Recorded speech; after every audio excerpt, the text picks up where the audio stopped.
I'm here just on the shoreline of the mighty and beautiful Red River. I got here a little bit late today, but that's not gonna stop me from whipping up a nice little snack before I head onto the river, capitalize on the evening bite, and hopefully catch a couple of fish. But what I'm going to do is show you guys one of my all-time favorites. This is a fan favorite, a walleye dish, and we are making pan-fried walleye wontons. Call it gyozas, call it dumplings, call it whatever you want. We're making them right now.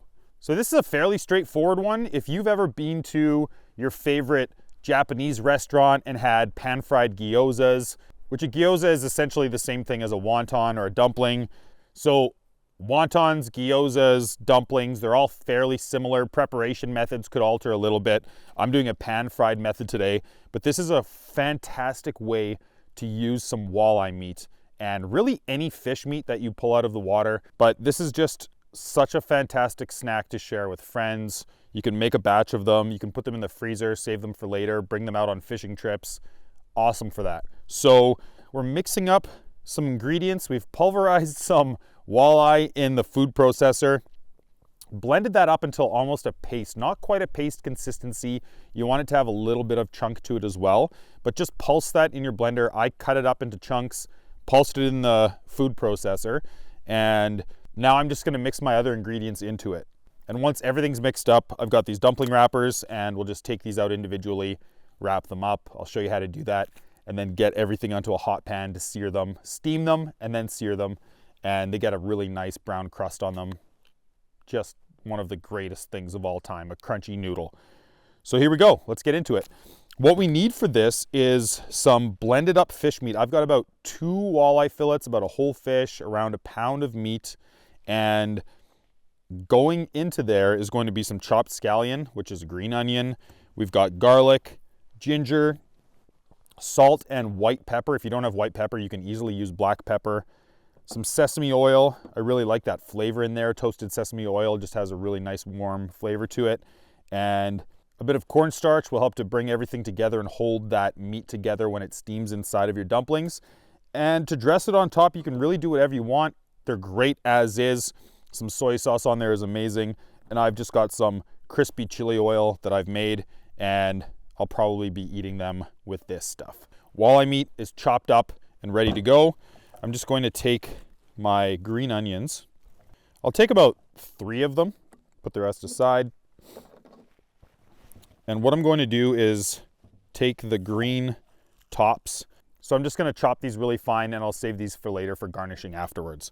And then I'll take the rest of this green and the white, chop it really finely, and add it into the walleye mix. So I've got green onion, garlic, and ginger. These are all getting the same treatment. Chop them really fine and toss them all in at the same time. And I'm gonna do 2 cloves of garlic. We'll hit that with the salt and pepper, throw the rest of our ingredients in, some of our toasted sesame oil and the cornstarch, mix it all together, and we'll be ready to start stuffing these things.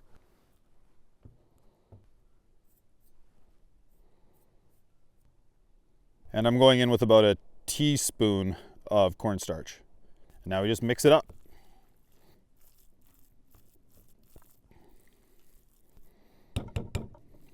Next step now is to open our wonton wrappers. And you can find these in the freezer at a lot of grocery stores. So I'll get a few ready here.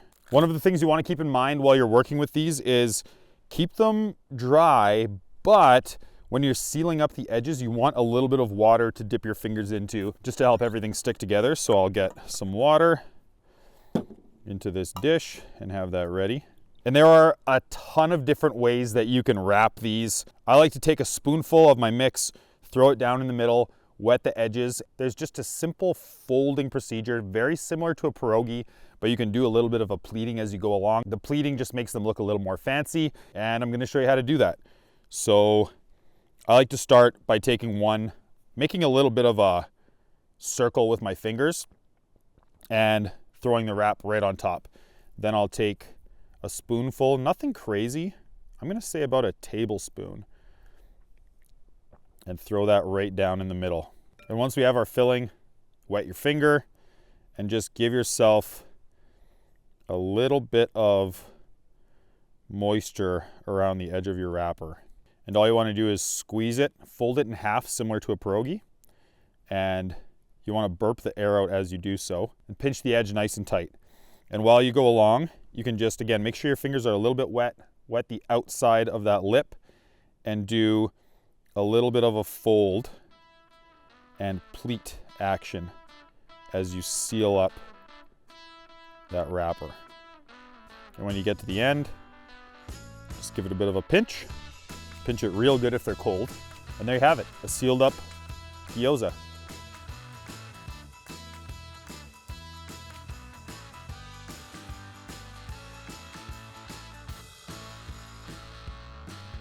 Okay, so here's the trick with these guys.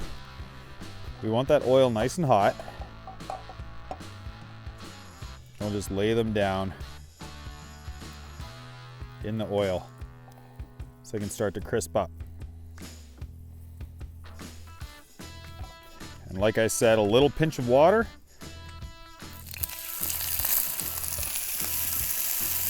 To help them steam, and lid goes on.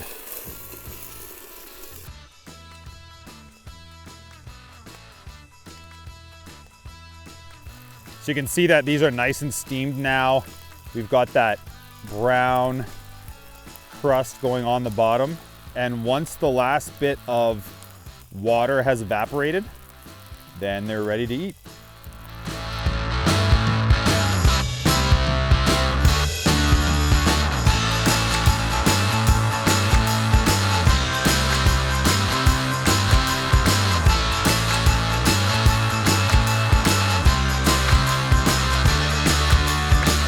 All right, so there we have it. We've got our pan-fried and steamed walleye gyozas.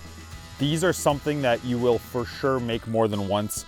It is an amazing snack, just the most fresh flavor. Again, there's many ways that you can do this. You can go ahead and put soy sauce inside the gyoza if you want to. You can put it on the outside. Serve this up and dress it however you like, but just simply the way that they are like this, with that steamed top and that crunchy bottom.